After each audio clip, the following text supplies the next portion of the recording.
purtroppo il potere è gestito dall'economia, pertanto c'è chi compra e chi si vende, no chi vende, chi si vende. La differenza tra oggi e il passato è che il valore della vendita o dell'acquisto è più basso. Una volta c'era una questione morale molto più alta e la moralità veniva comunque sconfitta dall'economia, ma ci voleva un po' di più. Oggi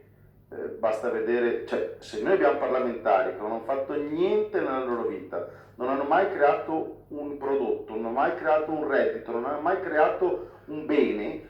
è facile comprarli, Cioè, ragazzi, se uno ciappa zero, perché le dichiarazioni, faccio Di Maio sono dati alla mano, Di Maio, Toninelli dichiaravano, no Toninelli non lo so, Di Maio dichiarava zero, Di Battista dichiarava zero, che poi in realtà mi domando come faccio a dichiarare zero, dato che il Bibitaro lo faceva, quindi qualcosa prendeva, voglio dire che lavorava in nero ed era ministro del lavoro. Comunque, se dichiarano zero è facile comprarli. Allora,